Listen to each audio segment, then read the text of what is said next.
Kajian Kitab.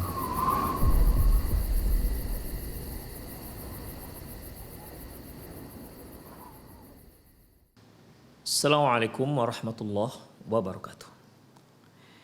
Innal hamdalillah nahmaduhu wa nasta'inuhu wa nastaghfiruh wa na'udzu billahi min shururi anfusina wa sayyiati a'malina. May yahdihillahu fahuwal muhtad wa may yudlil falan tajida lahu waliyyan mursyida. Asyhadu an la ilaha illallah wahdahu la syarika lah wa asyhadu anna Muhammadan 'abduhu wa rasuluh alladzi la nabiyya ba'dah. Wa qala Allah subhanahu wa ta'ala ya ayyuhalladzina amanu taqullaha haqqa tuqatih wa la tamutunna illa wa antum muslimun. Wa qala azza man qala ya ayyuhalladzina amanu taqullaha wa qulu qawlan sadida yuslih lakum a'malakum wa yaghfir lakum dhunubakum wa man yuti'illaha wa rasulahu faqad faza fawzan 'azima. Ya ayyuhan nasu taqu rabbakumul ladzi khalaqakum min nafsin wahidah wa khalaqa minha zawjaha wa batha minhuma rijalan katsiran wa nisaa'a wattaqullaha alladzi tasaaluna bihi wal arham innallaha kana 'alaikum raqiba. Amma ba'du, inna asdaqal hadithi kitabullah wa khairul hadi hadi Muhammad sallallahu alaihi wasallam wa syarrul umur muhdatsatuha wa kullu muhdatsatin bid'ah wa kullu bid'atin dhalalah wa kullu dhalalatin finnar. Kaum muslimin, kaum muslimat, para pemirsa Roja TV dan pendengar radio Roja dimanapun Anda berada yang mudah-mudahan dirahmati oleh Allah Subhanahu wa Ta'ala. Alhamdulillah, kembali di pagi hari ini kita bertemu di acara pembahasan tentang perjalanan setelah kematian yang kita ambil dari kitab Qiyamatus Sughra. Ikhwah, kita sudah membahas yaitu dari kitab Qiyamatus Sughra yaitu asbabu su'il khatimah, sebab-sebab buruknya kematian seseorang. Kemudian ikhwah, kita tambahkan sedikit dalam kajian kita ini yaitu tentang alamat husnul khatimah, tanda-tanda husnul khatimah yang kita ambil dari kitab Ahkamul Janaiz yang ditulis oleh Syekh Muhammad Nasir Al-Albani ya, untuk melengkapi kajian kita ini. Insyaallah setelah ini kita akan kembali kepada, setelah kajian alamat husnul khatimah, tanda-tanda husnul khatimah, kita kembali nanti ke pembahasan dari kitab Qiyamatus Sughra. Ikhwah rahimanallahu wa iyyakum. Di pertemuan yang lalu kita sudah membahas sekitar 10 poin ya tentang tanda-tanda husnul khatimah. Sedikit kita ulang, dimana yang pertama ikhwah yaitu mereka yang sempat mengatakan kalimat syahadat ya sebelum dia meninggal. Kemudian yang kedua yaitu mereka yang meninggal dengan dahi yang berkeringat. Yang ketiga yaitu mereka yang meninggal di malam ataupun di hari Jumat ya, walaupun para ulama berbeda pendapat terkait dengan keabsahan hadis ini ya. Kemudian ikhwah yang keempat yaitu mereka yang tewas dalam ma'arakah, dalam peperangan jihad fisabilillah. Demikian juga yang kelima yaitu mereka yang meninggal dalam jihad fisabilillah. Ini beda dengan yang keempat dengan yang kelima. Kalau yang keempat memang dia terbunuh, kalau yang kelima ini mungkin ketika itu dia sakit atau dia jatuh dari untanya kemudian terpijak oleh untanya misal dan meninggal. Nah, ini walaupun dia tidak tewas dalam pertempuran ya, tewas di kemahnya misalnya ya, maka ini termasuk salah satu tanda husnul khatimah. Kemudian ikhwah yang keenam yang sudah kita bahas yaitu mereka yang meninggal karena terkena penyakit kusta. Kemudian yang ketujuh ya yaitu mereka yang meninggal karena penyakit dalam ya, al-mabtun, apapun jenis penyakit dalamnya, apakah dia karena serangan jantung ataukah gagal ginjal atau mungkin karena lever misalnya, ya, seluruh penyakit yang ada di dalam, penyakit dalam yang mengakibatkan seorang muslim itu meninggal dunia, maka ini termasuk dalam tanda-tanda husnul khatimah. Kemudian ikhwah, azinallahu wa iyyakum, yang kedelapan yaitu mereka yang meninggal karena tenggelam. Ya, meninggal karena tenggelam. Yang ke-9 meninggal karena tertimpa benda yang keras. Yang ke-10 yang terakhir yang telah kita bahas di pertemuan yang lalu, yaitu seorang wanita yang meninggal dikarenakan anaknya. Apakah dikarenakan dia sedang hamil, ya, dikarenakan anaknya mungkin ada kelainan dalam hamilnya, kandungannya, sehingga membawa dia pada kematian, atau mungkin di saat dia melahirkan, ya. Intinya apabila seorang wanita meninggal dikarenakan anak yang ada di kandungannya, maka dia termasuk dalam salah satu dari mati syahid. Itu yang ke-10 ikhwah. Baik, kita masuk ke yang ke-11 dan yang ke-12 yang disebutkan oleh Syekh Muhammad Nasiruddin Al-Albani dalam kitab Ahkamul Janaiznya, yaitu al-mautu bil kharqi. Ya, al-mautu bil kharqi yaitu mereka yang meninggal dikarenakan terbakar. Ya, meninggal dikarenakan terbakar rumahnya, sementara dia terkurung dalam rumahnya hingga dia pun tewas, hangus ikut terbakar dalam rumahnya misalnya. Atau ya termasuk juga ikhwah mereka yang meninggal dikarenakan mungkin dia diserang oleh musuh, kemudian kena bom, ya, dan hanguslah dia terbakar misalnya, ikhwah rahimanallah wa iyyakum. Maka dalam masalah ini, maka ini termasuk kematian seperti ini termasuk tanda-tanda husnul khatimah, yaitu al-mautu bil kharqi, yaitu meninggal karena terbakar. Ya tentunya ikhwah tidak termasuklah di sini kalau ada orang yang meninggal bunuh diri dengan cara membakar dirinya, ya tentunya ini tidak termasuk dalam husnul khatimah. Ya, karena dia memang menyengaja dirinya membakar dirinya. Mungkin dia protes dengan pemerintah misalnya, kemudian karena protesnya dia bakar dirinya misalnya, matilah dia, maka ini tidak termasuk dalam husnul khatimah. Ini matinya mati bunuh diri. Kemudian ikhwah yang ke-12 yaitu al-mautu bidzatil jambi. Meninggal karena penyakit dzatal jambi. Ikhwah rahimanallahu iyyakum.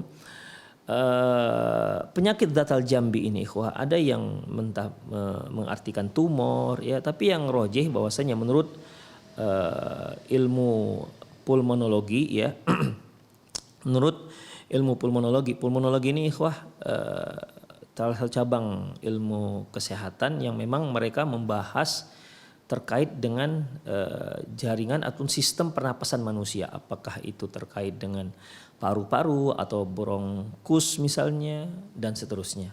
Ya, inilah biasanya orang banyak menyebutkan spesialis paru lah, ya. Walaupun pulmonologi itu bukan hanya paru yang dibahas. Semua jaringan yang terkait dengan anggota tubuh kita, jaringan tubuh kita yang terkait dengan pernapasan ini dipelajari dalam spesialis ilmu yaitu pulmonologi.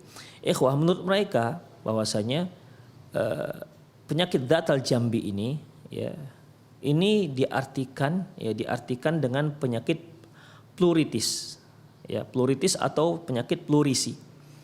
Ikhwah rahimanallahu wa iyyakum, penyakit plurisi ini artinya ikhwah penyakit yaitu radang selaput paru, ya, radang selaput paru.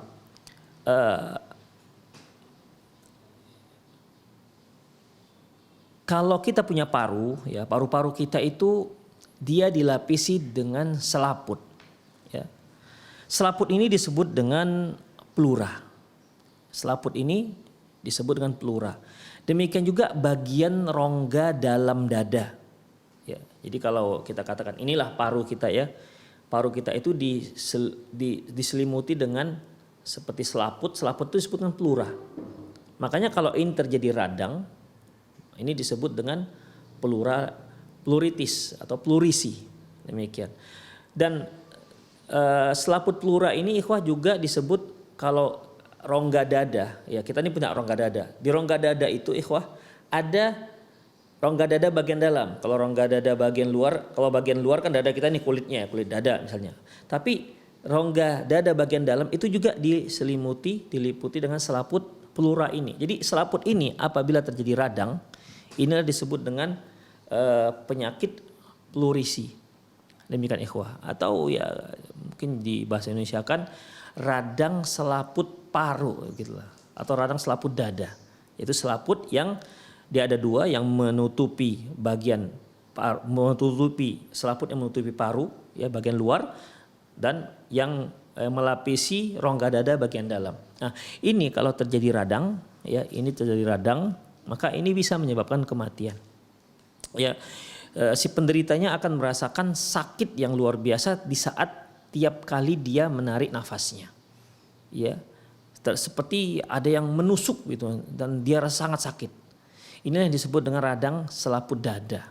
Demikian ikhwah. Dan inilah yang disebut dengan penyakit dzatal jambi.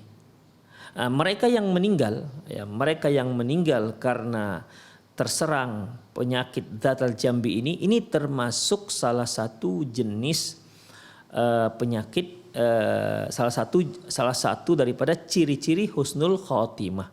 Tentunya jika dia seorang muslim. Dasarnya ikhwah yaitu hadis yang paling masyhur yang paling sering yang didengar oleh para thalabul ilmi yaitu hadis dari Jabir bin Atik. Hadis dari Jabir bin Atik radhiyallahu anhu marfu'an dari Rasulullah sallallahu alaihi wasallam, beliau bersabda, "Asy-syuhada'u sab'atun." Bahwasanya orang yang mati syahid itu ada 7, siwal qatli fi sabilillah, selain dari yang mati syahid karena tewas dalam pertempuran jihad. Apa yang 7 itu ikhwah? Al-mat'unu syahidun. Mereka yang terkena penyakit kusta itu termasuk dalam kategori mati syahid.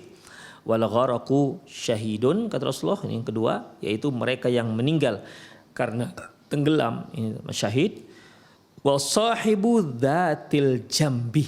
Ini yang terkena penyakit, mereka yang meninggal terkena penyakit plurisi ini ikhwah.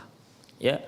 Mereka yang meninggal terkena penyakit plurisi atau radang selaput dada, ya, radang selaput dada, syahidun kata Rasulullah, dia mati syahid.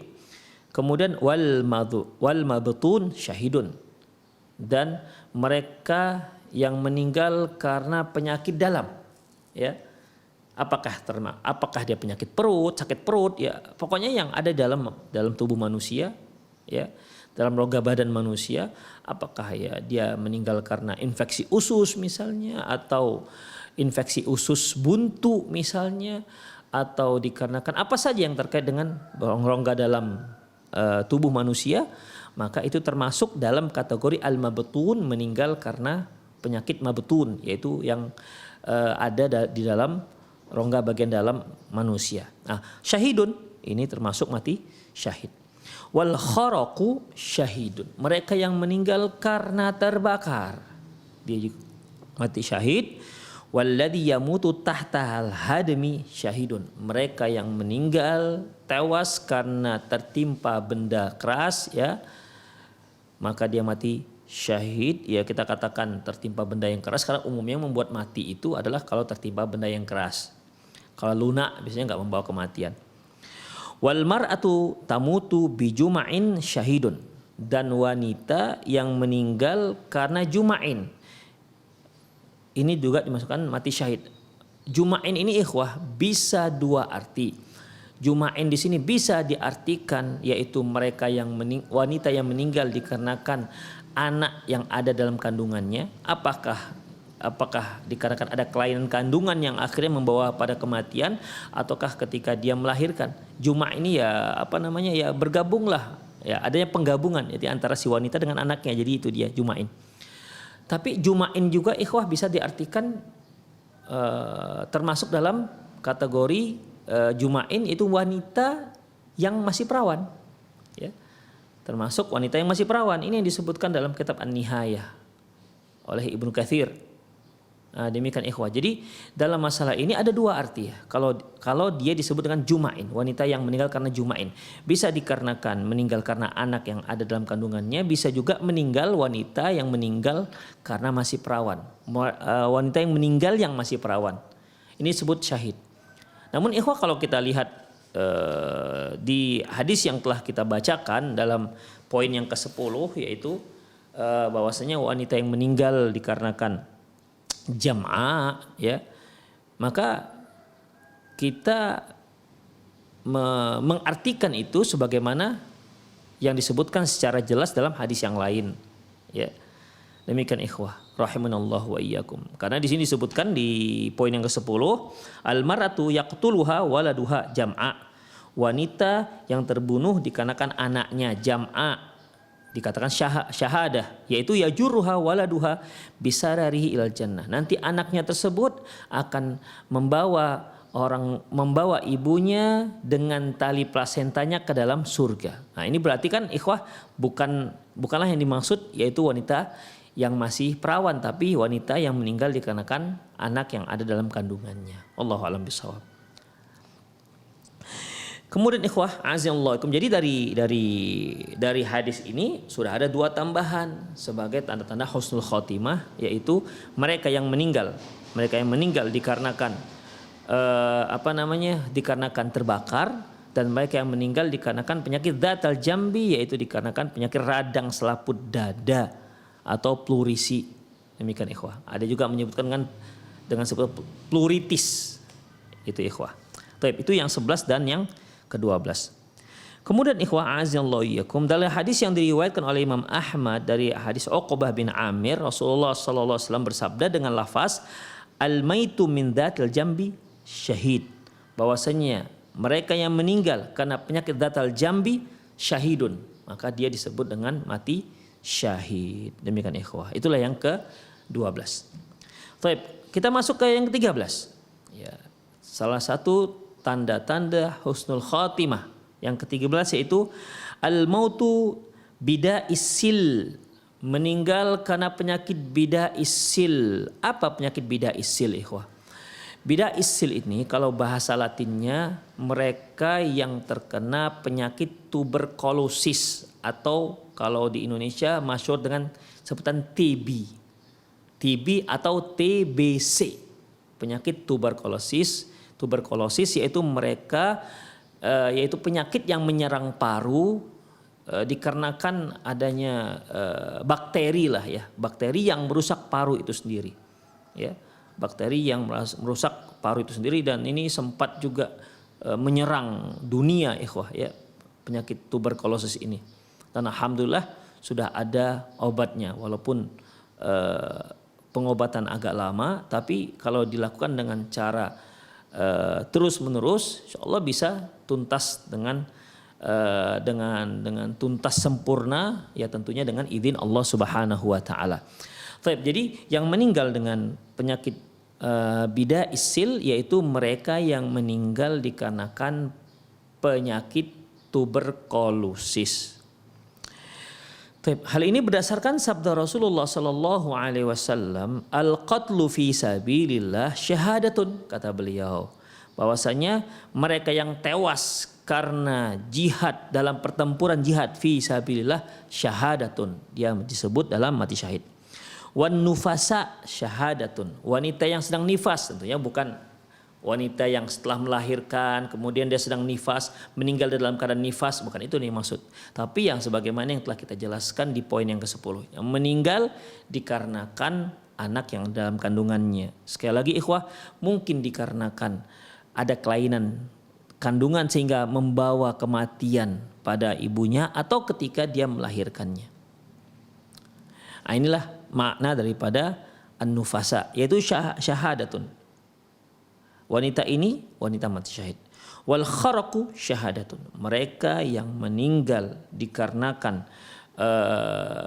terbakar termasuk mati syahid. Wal ghariqu syahadatun, mereka yang meninggal dikarenakan tenggelam, ya, disebut mereka mati syahid. Ya, semoga masyarakat kita yang kaum muslimin yang sempat tewas dikarenakan tenggelam, mungkin dikarenakan tsunami atau dikarenakan hal lain, ya. Intinya dia tenggelam, maka semoga mereka dalam kategori husnul khotimah. Wasillu syahadatun, mereka yang meninggal karena penyakit paru, maka ini termasuk syahadah, mati syahid. Wal batnu syahadatun, mereka yang meninggal karena penyakit sakit perut, ya, sakit dalam, maka ini termasuk mati syahid. Demikian ikhwah, ya, disebutkan dalam kitab Majma' Zawaid bahwasanya hadis ini diriwayatkan oleh Imam Tabrani dalam kitab Al-Awsat dari Salman.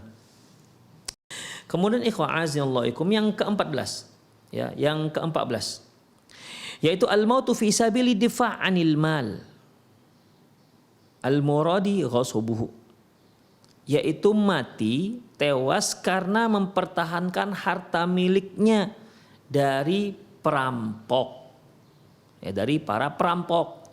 Misalnya ini ada para perampok masuk rumah misalnya, kemudian yang penghuni rumah terbangun, dia pertahankan tuh harta dalam rumahnya karena mau dirampok. Dia pertahankan hingga si penghuni rumahnya terbunuh, maka dia termasuk dalam kategori mati syahid. Demikian ikhwah rahimanallahu wa ikum. Atau seorang muslim, dia sedang naik sepeda motor di jalan, tiba-tiba dijegat oleh begal misalnya, ya, dijegat oleh sekelompok begal, maka jangan berikan sepeda motornya, ya, jangan berikan sepeda motornya. Demikian. Kalau dia mati dalam keadaan mempertahankan sepeda motornya, maka dia mati syahid. Kita baca dulu hadisnya ikhwah azinallahu wa iyyakum, yaitu hadis ini diriwayatkan oleh Imam Bukhari, Imam Muslim, Imam Abu Daud, Imam Nasai dan Imam Tirmidzi dari Abdullah bin Amr. Ya, dari Abdullah bin Amr. Hanya saja kalau yang diriwayatkan oleh Ibnu Majah bukan dari Abdullah bin Amr tapi Abdullah bin Umar.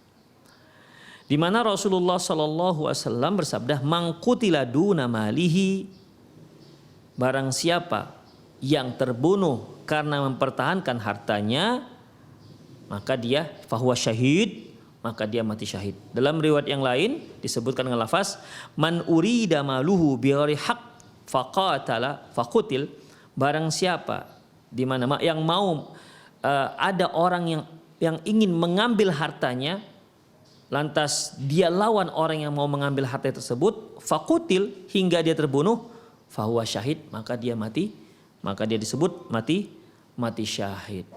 Demikian ikhwah rahimanallahu wa iyyakum. Jadi dalam masalah ini ikhwah azinallahu wa iyyakum, kita sebagai seorang muslim, ya, kita sebagai seorang muslim, apabila kita ada harta kita yang ingin ada yang mau mengambil harta kita, ya, ada yang mengambil harta kita, jangan berikan, pertahankan dia ikhwah, ya, seperti yang kita katakan tadi, ya, di mana kita naik sepeda motor atau sedang naik mobil, tiba-tiba ada sekelompok begal ingin merampok sepeda motor kita di jalan misalnya, maka pertahankan, ya, pertahankan. Demikian. Kalau dalam mempertahankan harta tersebut sampai terbunuh, ya, sampai kita terbunuh, maka ikhwah kita itu termasuk mati syahid, ya, maka kita termasuk mati syahid. Demikian. Jadi yang kaum muslimin yang sedang dijegat oleh begal, jangan berikan sepeda motornya. Demikian. Dia harus melawan. Demikian ikhwah. Ya, dia harus melawan begal-begal itu. Itu ikhwah. Dia pertahankan hartanya. Kalau dia terbunuh, maka dia mati syahid. Ya, kalau dia terbunuh, maka dia mati syahid. Demikian ikhwah rahimanallahu iyyakum. Ya, tentunya ini semua terkait juga dengan nyali. Ya, kalau dia berani melawannya. Ya, tapi kalau dia nggak berani, ya mau bagaimana lagi? Ya, dia mikir nanti kalau saya tewas gimana anak saya, gimana istri saya misalnya kan. Akhirnya udahlah diserahkan, itu lain lagi ceritanya. Karena sebaiknya dia pertahankan harta tersebut sampai dia terbunuh. Tapi kalau dia nggak berani, ya itu lain lagi pertimbangannya ikhwah rahimanallahu wa iyyakum. Ya.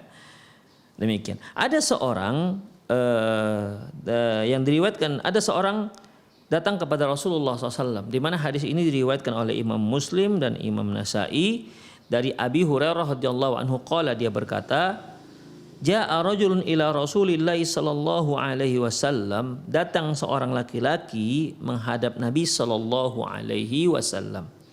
Faqala, lantas dia berkata, ya Rasulullah, wahai Rasulullah, ara'aita in ja'a rajulun yuridu akhdha mali. Ya Rasulullah, bagaimana kalau ada seseorang datang ingin mengambil hartaku? Ya Rasulullah, bagaimana jika ada seorang yang datang ingin mengambil hartaku? Qal, kata beliau, fala tu'tih malak. Jangan kamu berikan. Jangan kamu serahkan hartamu, pertahankan hartamu. Qala ara'aita in qatalani. Terus gimana kalau dia melawanku? Ya, dia tetap melawanku atau mau membunuhku.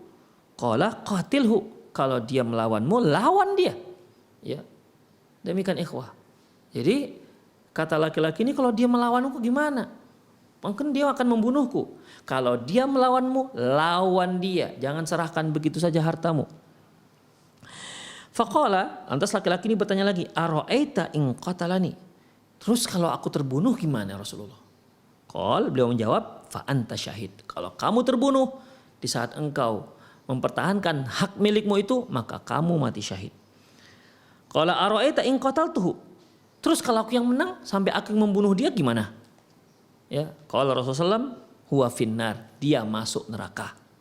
Kata Rasulullah sallallahu alaihi wasallam. Demikian ikhwah rahimanallah wa iyyakum. Jadi dalam masalah ini ya terlihat keutamaan seorang yang mempertahankan hartanya.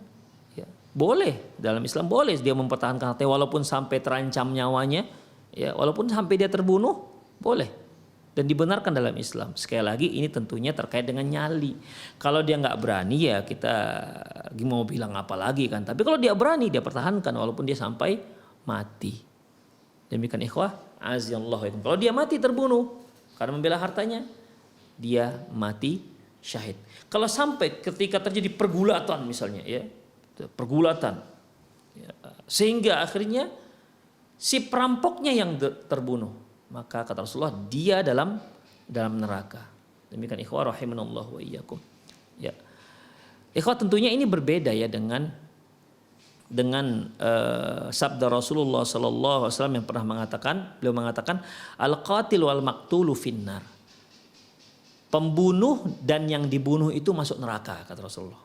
Ya, beda kasusnya dengan ini. Pembunuh dan yang membunuh itu masuk neraka. Itu apabila terjadi pertengkaran di antara dua orang muslim atau beberapa atau dua kelompok sehingga terjadi pertempuran. Demikian ikhwah. Ya. Maka kalau seperti ini terjadi, maka pembunuh dan yang dibunuh masuk neraka. Para sahabat pernah bertanya, ya Rasulullah, kalau yang membunuh masuk neraka ya wajar, namanya juga dia membunuh. Terus kenapa kok yang terbunuh masuk neraka? Kata Rasulullah SAW, dia masuk neraka, si orang yang terbunuh masuk neraka dikarenakan tadinya dia juga berupaya untuk membunuh lawannya. Demikian ikhwah. Jadi karena niatnya sebenarnya sama-sama membunuh, tapi qadarullah dia kalah, akhirnya dia yang terbunuh. Seandainya yang membunuh itu takdirnya dia yang kalah, tentu dia yang membunuh si pembunuh tersebut, ikhwah. Jadi karena kalahlah si orang yang terbunuh ini, maka dia dibunuh. Tapi seandainya dia yang menang, maka dia akan membunuh. Ini yang dikatakan Rasulullah sallallahu alaihi wasallam, al-qatil wal maqtulu finnar. Ya, mereka yang membunuh dan yang dibunuh dua-duanya masuk neraka. Beda dengan kasus ini, ikhwah. Kasus ini itu dia dalam posisi yang benar, di mana dia sedang mempertahankan hartanya. Demikian, tiba-tiba ada orang yang mau mengambil hartanya, pertahankan kalau dia berani tentunya ya, pertahankan sampai titik darah penghabisan. Demikian ikhwah rahimanallah wa iyyakum. Kemudian dalam hadis yang lain yang diriwayatkan oleh Imam Nasa'i dan Imam Ahmad dari Mukhariq radhiyallahu anhu qala, dia berkata, ja'a rajulun ilan nabi sallallahu alaihi wasallam, seorang laki-laki datang menghadap Nabi sallallahu alaihi wasallam, faqala, dan berkata, ar-rajulu ya'tini fayuridu mali. Jika ada seorang laki-laki datang ingin mengambil hartaku, Qal, artinya dia bertanya, ya Rasulullah bagaimana kalau seandainya tiba-tiba datang ada orang yang mau mengambil hartaku? Qal, katakan kepadanya, fadzakirhu billah. Rasulullah berkata, fadzakirhu billah, ingatkan dia kepada Allah, ingatkan dia tentang Allah Subhanahu wa taala. Artinya dinasihati, ini bukan hakmu. Ya, ini bukan hakmu. Allah Subhanahu wa taala akan murka dengan orang-orang yang mengambil hak orang lain. Ini sebuah kezaliman, ya. Ya sebutkanlah, ingatkan dia tentang aturan Allah Subhanahu wa taala. Demikian, kalau perlu sebutkan hadis-hadis, sebutkan hadisnya adzulmu dzulumatu yaumal qiyamah, kezaliman itu akan merupakan kegelapan nanti di hari kiamat. Ingatkan dia tentang Allah Subhanahu wa taala. Ingatkan dia akan ancaman Allah untuk orang yang menzolimi orang lain. Di antaranya yang mengambil harta orang lain. Ingatkan dia. Nasihati dia. Kemudian laki-laki itu berkata lagi, fa illam yudzakir. Kalau dia nggak peduli bagaimana Rasulullah? Kalau dia tak peduli, sudah kita ingatkan ini nggak boleh, ini haram, ini begini, dia nggak peduli bagaimana? Qal, Rasulullah mengatakan, fasta'in alaihi man haulaka minal muslimin. Kalau dia nggak peduli, maka kamu minta tolong dari orang-orang muslim yang ada di sekitarmu. Demikian, Pak tolong Pak, dia mau ngambil hartaku. Begitulah lebih kurang ya, minta tolong ya dengan kaum muslimin yang ada di sekitar kita. Qal fa illam yakun hauli ahadun minal muslimin. Kata laki-laki ini, gimana kalau aku hanya sendiri, tidak ada orang muslim di situ? Aku sendirian, mungkin tempat yang sepi. Karena kan umumnya orang yang merampok, mengambil harta orang lain atau membegal itu kan umumnya di tempat yang sepi.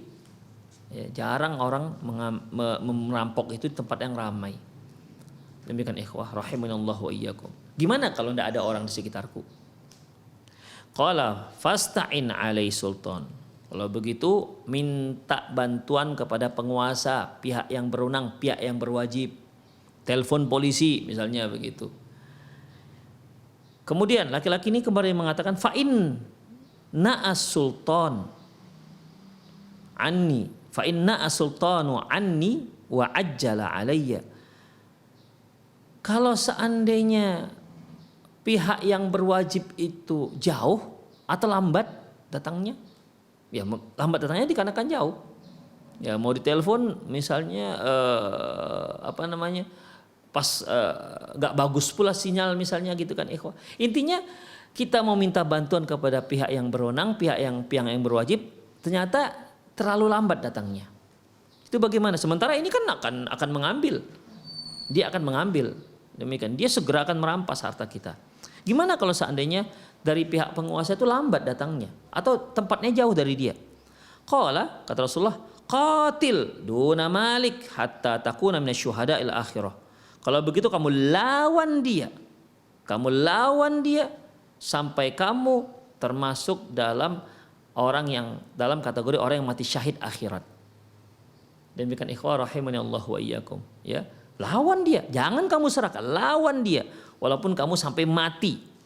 Sampai kalau kamu mati, kamu termasuk orang yang mati syahid akhirah. Demikian ya, termasuk dalam syuhada. Au tamna'u malak, atau kamu atau kamu jangan berikan hartamu. Demikian ikhwah azinallahu ikum. Jadi di sini yang ke-14 ini menunjukkan kepada kita bahwasanya ya pertahankan mereka yang mempertahankan hartanya dari perampokan ataupun orang yang ingin mengambil harta dia yang bukan hak orang tersebut, tentunya dia pertahankan sampai dia mati, maka orang tersebut mati syahid. Kalau ketika terjadi pergulatan, orang yang merampok itu ternyata dia yang tewas, dia yang kalah, dia yang terbunuh, maka orang tersebut, si perampok tersebut tempatnya di neraka, bukan mati syahid. Kemudian ikhwah azinallahu iyyakum, yang ke-15 dan yang ke-16 yaitu al-mautu fi sabilid difa' anid din wan nafsi, yaitu mereka yang mati karena membela agama mereka, dan yang ke-16 mereka yang mati karena membela jiwa mereka. Demikian ikhwah. Di sini disebutkan, dalilnya disebutkan yaitu diriwayatkan oleh Imam Abi Daud dan Imam Nasai serta Imam Tirmidzi, dan Imam Tirmidzi mensahihkan hadis ini. Demikian juga diriwayatkan oleh Imam Ahmad dari Sa'id bin Zaid, ya, di mana Rasulullah Shallallahu Alaihi Wasallam bersabda, "Man qutila duna malihi fahuwa syahid." Barang siapa yang terbunuh karena mempertahankan hartanya, maka dia mati syahid. Wa man qutila duna ahlihi fahuwa syahid. Dan barang siapa yang meninggal karena membela keluarganya, maka dia mati syahid. Wa man qutila duna dinihi fahuwa syahid. Barang siapa yang meninggal karena membela agamanya, ya, karena membela agamanya. Misalnya ikhwah, ada seorang yang ada seorang yang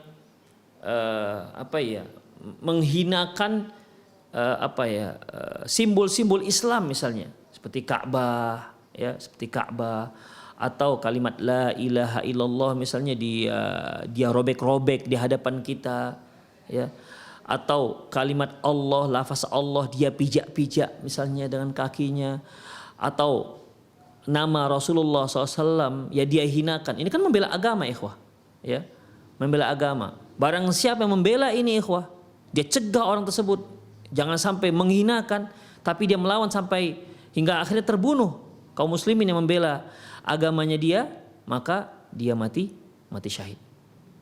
Demikian ikhwah rahimanallah wa iyyakum, ya. Kemudian juga ikhwah, wa man qutila duna damihi fahuwa syahid. Dan barang siapa yang meninggal tewas karena mempertahankan nyawanya, maka dia mati syahid. Misalnya tiba-tiba ada orang yang mau membunuh dia misalnya, ya. Ada orang membunuh dia, maka ikhwah kalau mau melawan atau lari. Tapi setelah dia lari ternyata dia dapat ditangkap, kemudian dia pun melawan, akhirnya dia yang kalah terbunuh. Maka kalau dia terbunuh karena membela nyawanya, ya, karena membela dirinya, ikhwah, maka dia mati syahid.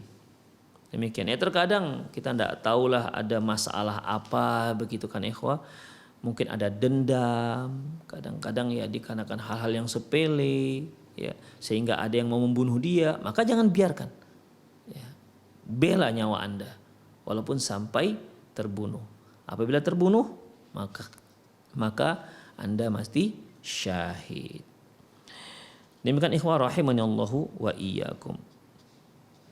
Kemudian dalam hadis yang diriwayatkan oleh Imam Nasai dari hadis Suwaid bin Muqarrin, Rasulullah sallallahu alaihi wasallam mengatakan, "Man qutila duna madlamati fahuwa syahid." Barang siapa yang terbunuh karena dia sedang terzolimi, jadi dia dizolimi oleh orang, kemudian dia membela dirinya jangan sampai dizolimi hingga dia tewas, maka dia termasuk mati syahid. Demikian ikhwah. Kemudian yang ke-17 yaitu al-mautu murabitan fi sabilillah. Mereka yang meninggal murabitan fi sabilillah, yaitu mereka yang meninggal di saat, ya, kalau murabitan fi sabilillah ini ikhwah, mempertahankan, menjaga menjaga perbatasan, ya, jangan sampai diserang oleh musuh, ya, misalnya demikian ikhwah, ya.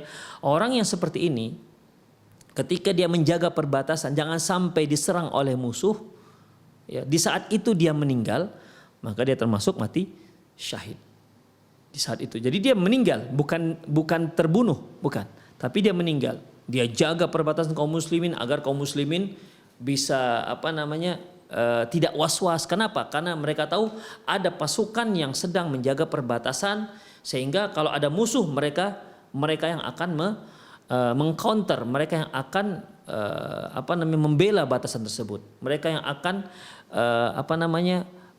membela mereka yang menjaga itu jangan sampai musuh bisa merebut ataupun masuk ke dalam wilayah kaum muslimin misalnya. Demikian. Maka orang yang seperti ini di saat dia berjaga seperti itu, menjaga perbatasan jangan sampai diserang oleh musuh, di saat itu dia meninggal, maka dia termasuk mati syahid.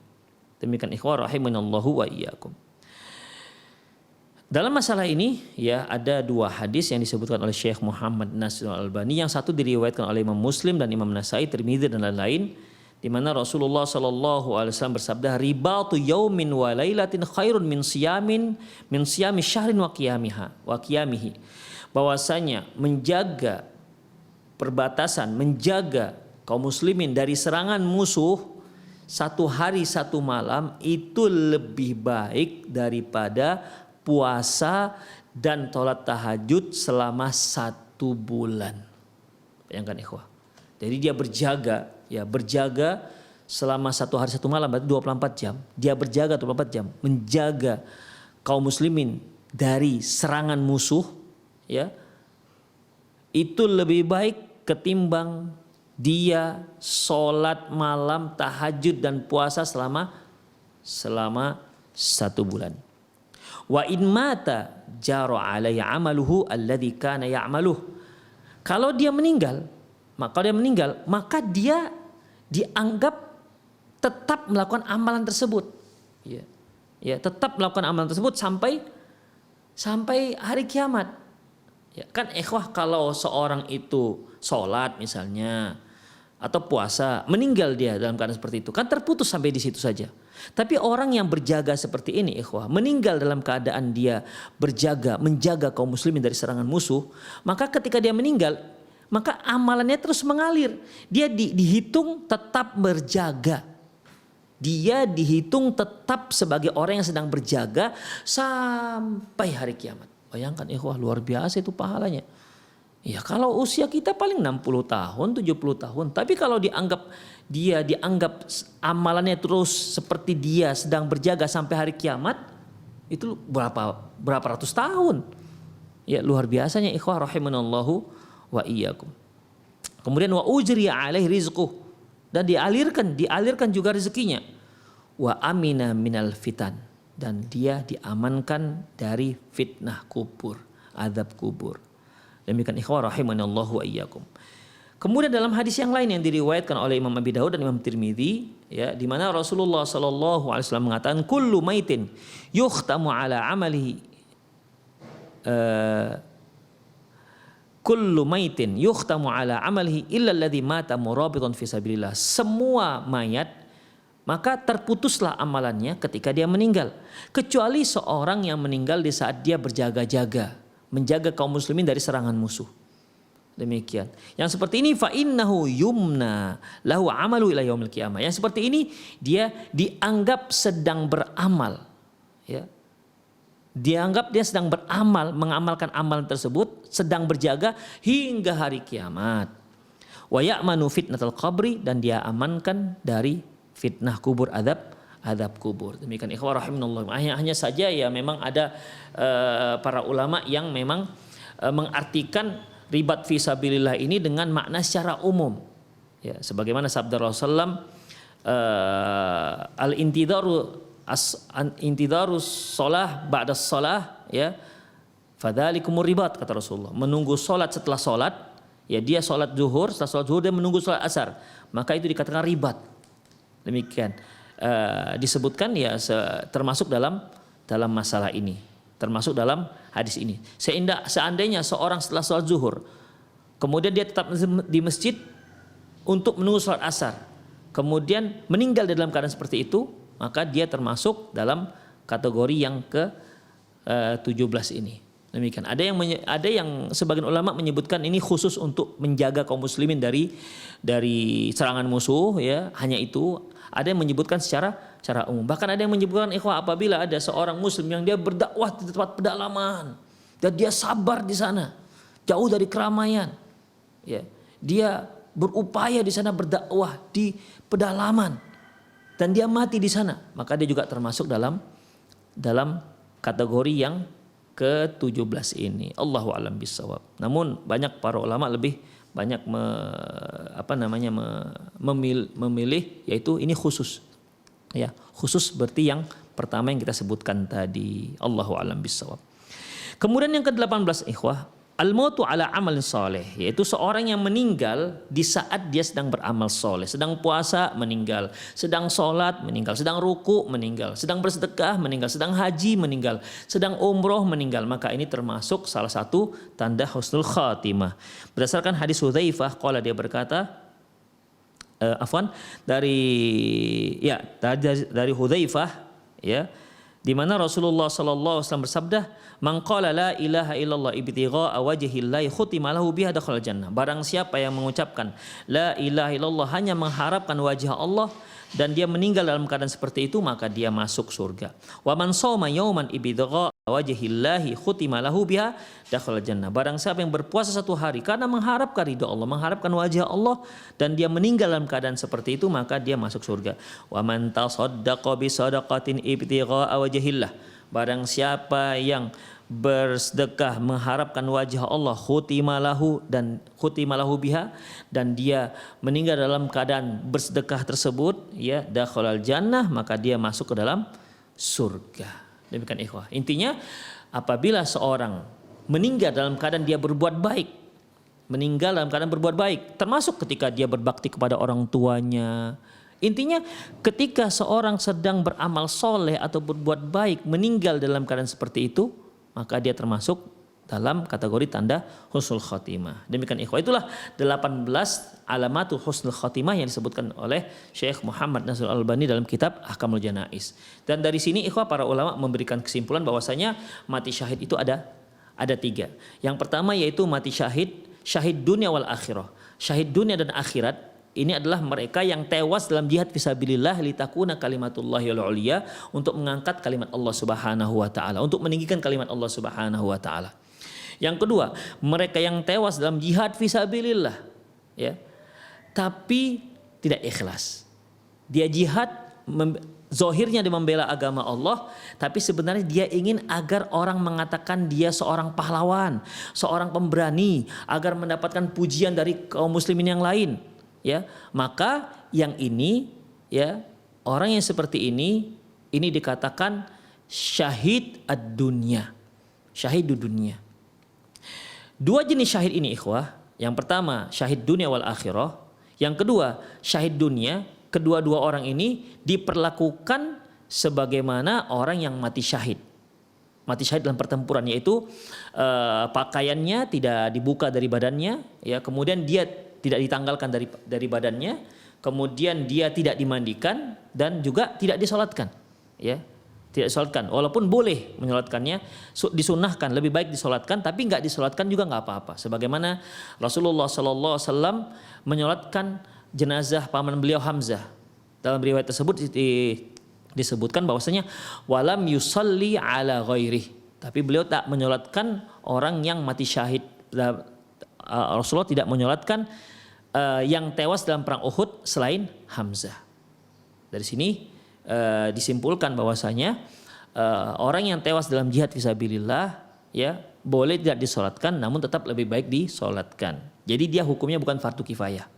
Demikian ikhwah rahimanallahu. Yang ketiga yaitu syahidul akhirah. Mereka yang syahid akhirat, seperti mereka yang meninggal karena kandungannya, mereka yang meninggal karena sakit pluralitis tadi, mereka yang meninggal karena sakit dalam, mereka yang meninggal karena tuberkulosis, meninggal karena tertimpa benda berat, meninggal dikarenakan terbakar, meninggal dikarenakan, dan seterusnya ikhwah yang telah kita sebutkan.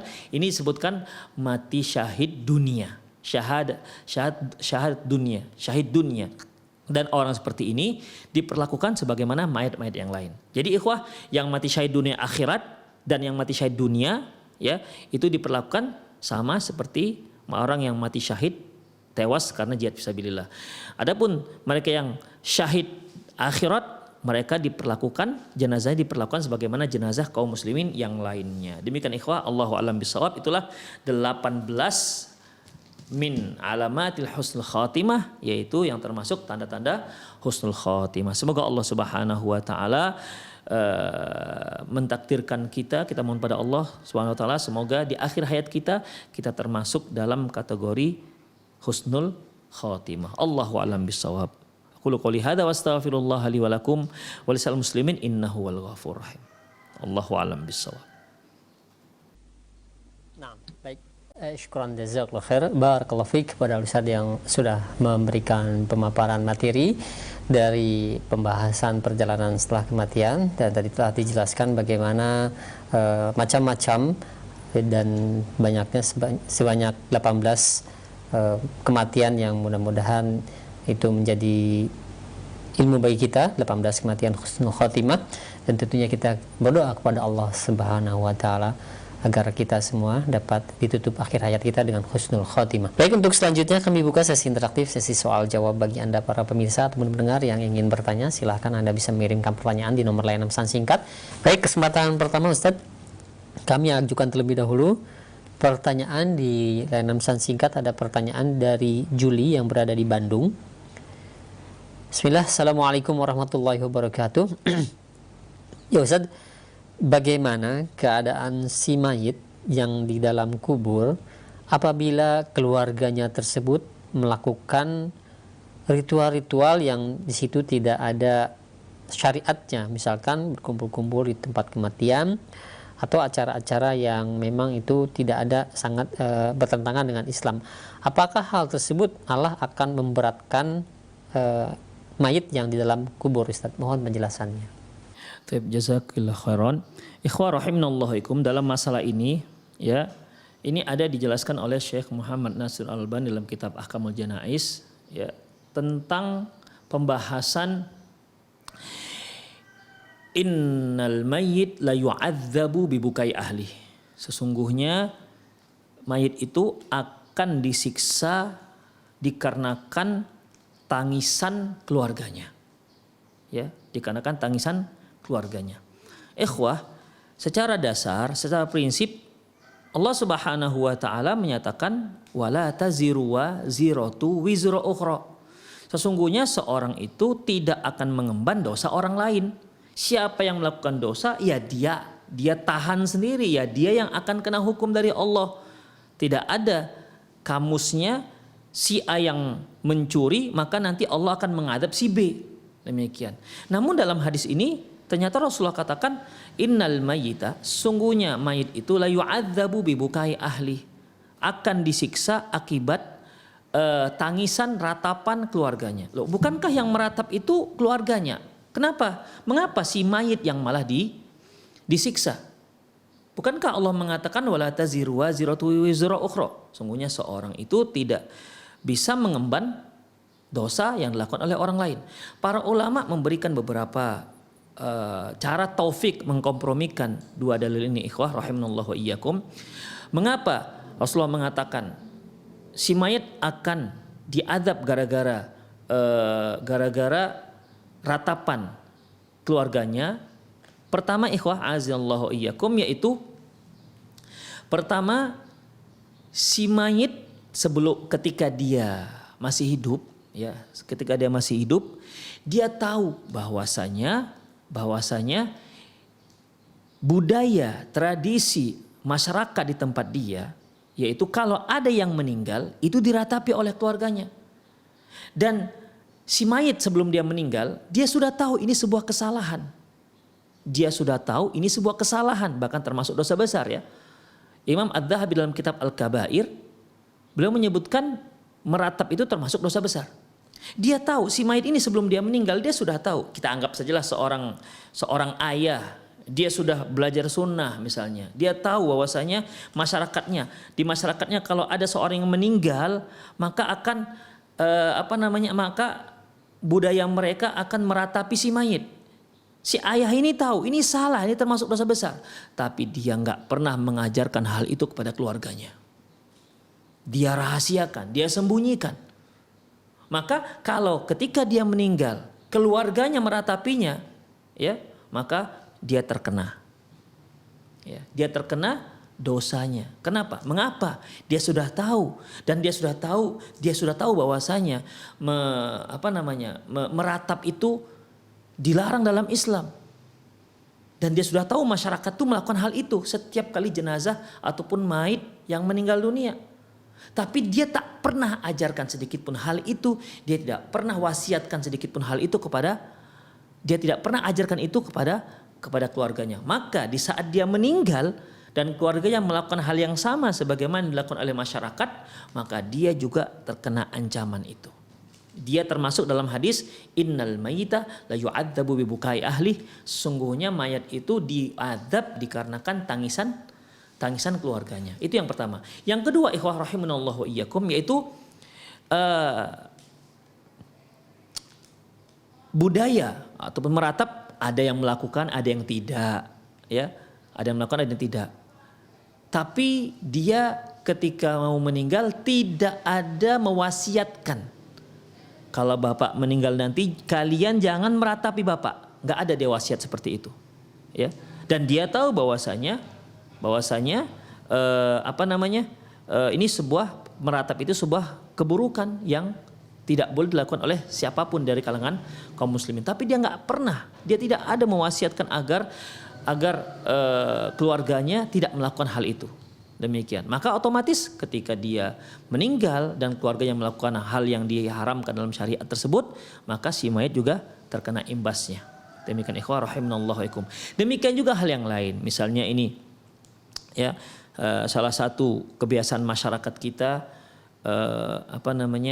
adanya acara-acara setelah kematian itu, ya, acara-acara yang tidak ada dasarnya dari Al-Quran dan Sunnah Rasulullah SAW. Si mayit sudah tahu itu tidak ada sunnahnya, ya.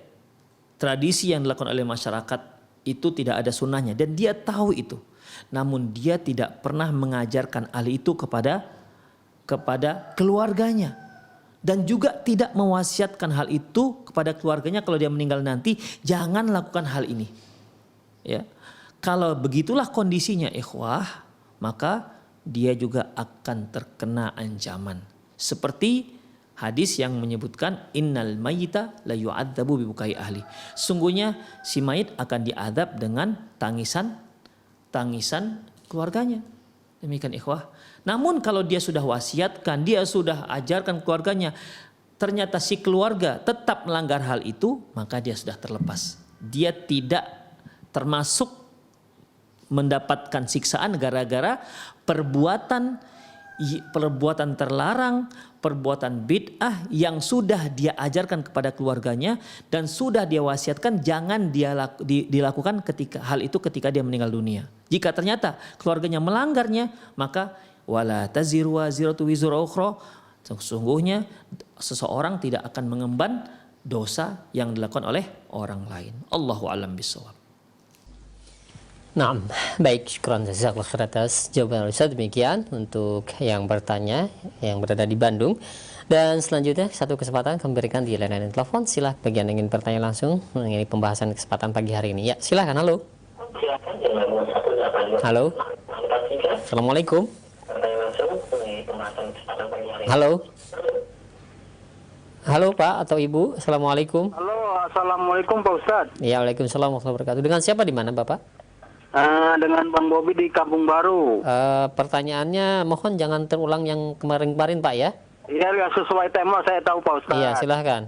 Ya, ini Pak Ustadz kalau mati syahid itu di dalam kuburnya dapat nikmat nggak tuh Pak Ustadz? Mohon dijawab Pak Ustadz. Assalamualaikum. Waalaikumsalam warahmatullahi wabarakatuh. Waalaikumsalam warahmatullahi wabarakatuh. Ikhwah rahimani Allah wa iyyakum. Apabila seorang mati syahid, ya, mati syahid atau mereka yang meninggal di salah satu tanda husnul khatimah, ya, maka ikhwah rahimanallahu wa iyyakum, maka dia akan dibebaskan oleh Allah Subhanahu wa taala dari azab kubur. Karena kalau kita lihat yang telah kita baca hadis-hadis yang min alamati husnul khatimah itu selalu terkait dengan azab kubur. Azab kubur. Jadi dia terbebas dari azab kubur. Apabila seorang terbebas dari azab kubur, berarti dia akan mendapatkan nikmat kubur. Demikian. Lantas bagaimana dengan yang setelahnya, yaitu yang nanti di akhirat? Ikhwah, sebagaimana sabda Rasulullah Shallallahu Alaihi Wasallam yang lebih kurang artinya yaitu faman naja minhu, barang siapa yang selamat dari azab kubur, fama ba'daha aisar, maka yang setelahnya itu lebih mudah. Wa man lam yanju, namun barang siapa yang tidak selamat dari azab kubur, wa man lam yanju minhu, barang siapa yang tidak selamat dari azab kubur, fama ba'daha, maka yang setelahnya huwa asyad, maka yang setelahnya itu lebih dahsyat. Allahu a'lam bissawab. Jadi yang dimaksud adalah mereka terhindar dari azab kubur, dan itu merupakan tanda kebaikan yang pertama yang Allah Subhanahu wa taala berikan kepada dia, dan itu merupakan, dan dia akan mendapatkan kebaikan yang lebih nanti, yang lebih lagi nanti di saat dia nanti di hari akhirat kelak. Demikian ikhwah rahimanallahu wa iyyakum, karena waktu kita sudah melewati, ya semoga apa yang kita bahas bermanfaat.